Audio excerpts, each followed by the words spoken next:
ಜೀವನ ಅನ್ನುವಂಥದ್ದು ಎಷ್ಟಂತ ತಿನ್ನುತ್ತದೆ ಹೇಳ್ರಿ? ಜೀವನ ಒಂದು ರೊಟ್ಟಿ ತಿಂದ್ರು ಬದುಕುತ್ತದೆ, ಅರ್ಧ ರೊಟ್ಟಿ ತಿಂದ್ರು ಬದುಕುತ್ತದೆ, 10 ರೊಟ್ಟಿ ತಿಂದ್ರು ಬದುಕುತ್ತದೆ.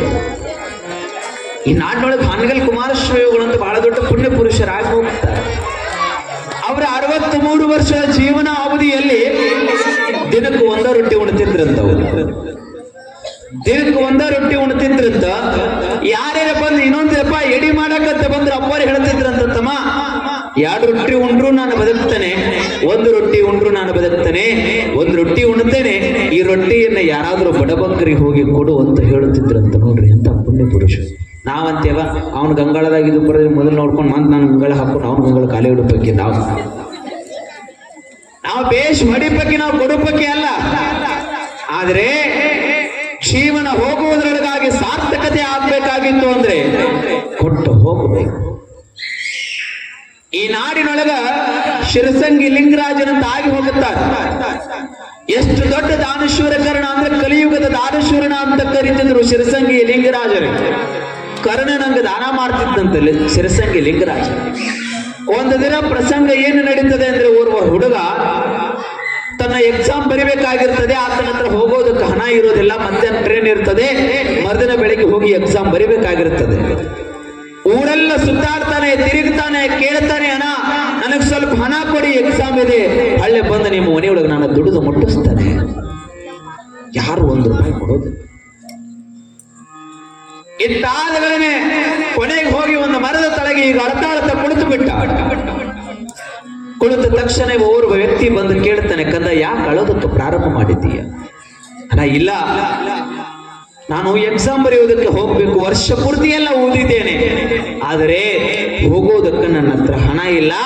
ಮಧ್ಯಾಹ್ನ ಟ್ರೈನ್ ಇದೆ, ಅದು ಮಿಸ್ ಆಗ್ತಂದ್ರೆ ನನ್ನ ಬದುಕು ಮಿಸ್ ಆಗ್ತದೆ, ನನ್ನ ಜೀವನ ಹಾಳಾಗ್ತದೆ, ಯಾರು ನನಗೆ 1 ರೂಪಾಯಿ ಕೊಡ್ತಾ ಇಲ್ಲ, ನೀನಾದ್ರೂ ಸ್ವಲ್ಪ ನನಗೆ ಹಣ ಕೊಡು, ನಿನ್ನ ಮನೆ ಒಳಗೆ ನಾನು ಬಂದು ರಿಟರ್ನ್ ದುಡಿದು ಮುಟ್ಟಿಸ್ತೇನೆ ಅಂದಾಗ ವ್ಯಕ್ತಿ ಹೇಳ್ತಾನೆ, ಬಾ ನಂದು ಕಿಶೆ ಇಲ್ಲ, ನನ್ನ ಹತ್ರ ಹಣ ಇಲ್ಲ, ನಾನು ನಿನಗೇನು ಕೊಡ್ಲಿ?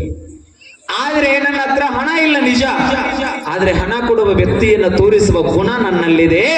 ಹಾಗಾಗಿ ಓರ್ವ ವ್ಯಕ್ತಿಯನ್ನು ನಾನು ನಿನಗೆ ತೋರಿಸ್ತೇನೆ, ಅವರ ಹತ್ರ ಹೋಗಿ ಕೇಳು, ನಿನಗೆ ಕೇಳಿದ್ದನ್ನು ಕೊಡ್ತಾರೆ. ಹೌದೇನು? ಯಾರು ಹಿಂಗ ಲಿಂಗರಾಜರಂತದಾರ, ಅವರ ಹತ್ರ ಹೋಗು, ಅವ್ರ ಮನೆ ಇಲ್ಲದೆ ಅಂತೇಳಿ ತೋರಿಸಿ ಅವ್ರ ಮನೆಯೊಳಗೆ ಕಳಿಸಿದ. ಹೋಗಿ ಕೇಳ್ತಾನ ಹುಡುಗ, ಲಿಂಗರಾಜರೆಲ್ಲದಾರ? ಲಿಂಗರಾಜರ ಮನೆಯೊಳಗಿರ್ಲಿಲ್ಲ, 4 ಕಿಲೋಮೀಟರ್ ದೂರ ಹೊಲಕ್ಕೆ ಹೋಗಿದ್ರು.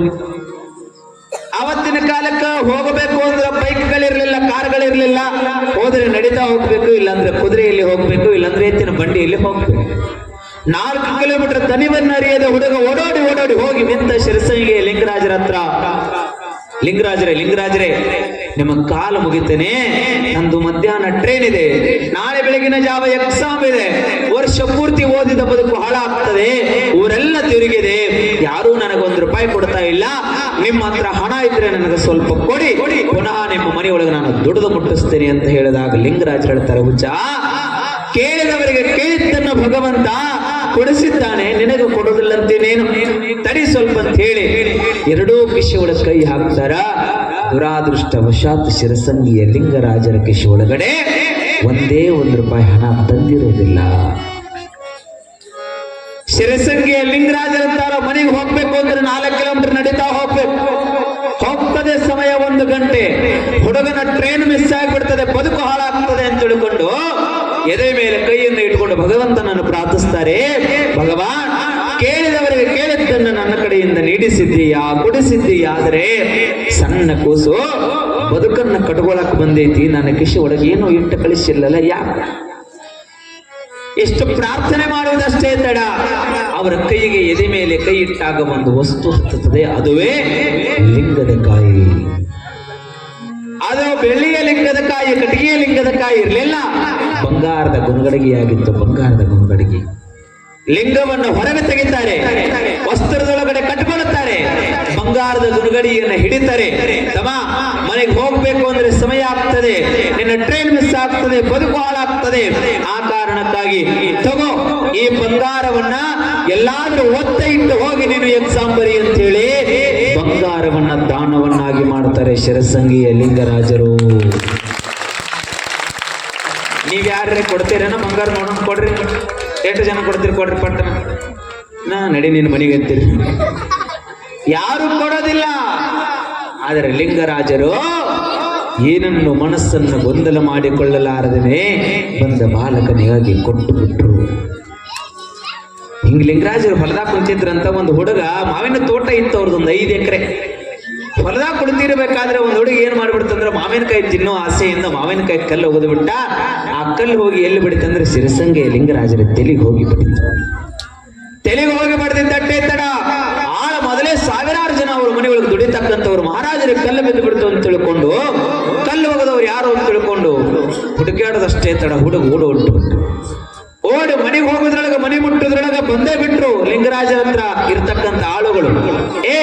ನಡಿ, ಶಿರಸಂಗಿ ಲಿಂಗರಾಜರ ತಲೆಗೆ ಕಲ್ಲನ್ನು ಒಗೆದಿದ್ದೀಯಾ, ಹಣೆ ತುಂಬ ರಕ್ತ ಸೋರ್ತಾ ಇದೆ, ನಡಿ ಅಂತ ತಿಳ್ಕೊಂಡು ಕರ್ಕೊಂಡು ಹೋದಗಳನೆ ಅವರ ಅಜ್ಜಿ ಹೇಳ್ತಾಳೆ ಶಿರಸಂಗಿ ಲಿಂಗರಾಜರ ಹತ್ರ, ಯಪ್ಪ ನನ್ನ ಮೊಮ್ಮಗನಿಂದ ತಪ್ಪಾಗ್ಯದ, ಹಾಗಾಗಿ ಕ್ಷಮ ಮಾಡಿಬಿಡ್ರಿ, ನನ್ನ ಮಗನಿಗೆ ಏನು ಮಾಡಬೇಡ್ರಿ. ಲಿಂಗರಾಜರ ಹತ್ರ ಇರುವಂತ ಆಳು ಹೇಳಕತ್ರಂತ, ಇವ್ಗೆ ಏನಾರ ಶಿಕ್ಷೆ ಕೊಡ್ರಿ.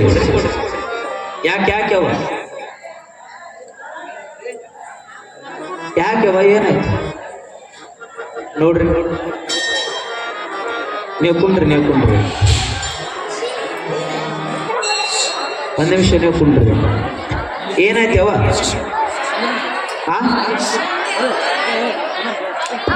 ಹೌರಾಣೆ ಯವ್ವ, ಇಂಥ ಗಂಡನ ಮೂಲೆಗೆ ಇಟ್ಟಿರ್ತೀರಿ, ಹೌರಾಣಿಗೆ ಎದಿರ್ತೀರಲ್ಲಿ.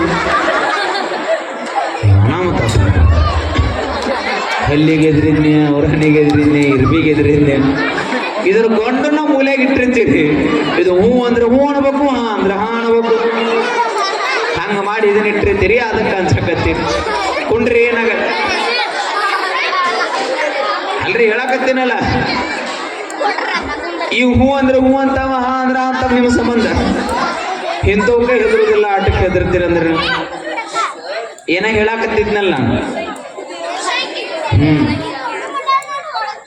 ಲಿಂಗರಾಜರ ಹತ್ರ ಬಂದು ನಿಂತ ತಕ್ಷಣ ಆಳುಗಳು ಹೇಳ್ತಾರೆ, ಈತನಿಗೆ ಏನಾದ್ರೂ ಶಿಕ್ಷೆಯನ್ನು ಕೊಡ್ರಿ ಅಂದಾಗ ಲಿಂಗರಾಜರು ಹೇಳ್ತಾರ, ಆ ಮಾವಿನ ಗಿಡಕ್ಕೆ ಕಲ್ಲು ಹೋಗದಿದ್ರ ಅದು ಹಣ್ಣು ಕೊಡ್ತಿತ್ತು, ಈ ಮನುಷ್ಯ ಕಲ್ಲು ಬಿದ್ದೈತೆ ಅಂದ ಬಳಿಕ ಶಿಕ್ಷೆ ಕೊಡೋದಲ್ಲ, ಆತನ ಹೆಸರ ಮೇಲೆ ಈ 5 ಎಕರೆ ಮಾವಿನ ತೋಟವನ್ನು ಬರೆದು ಕೊಡ್ರಿ ಅಂತ ತಿಳ್ಕೊಂಡು ಕಲ್ಲು ಒಗೆದಿದ್ದಕ್ಕಾಗ ಮಾವಿನ ತೋಟವನ್ನು ಬರೆದು ಕೊಡ್ತಾರೆ ಲಿಂಗರಾಜರು.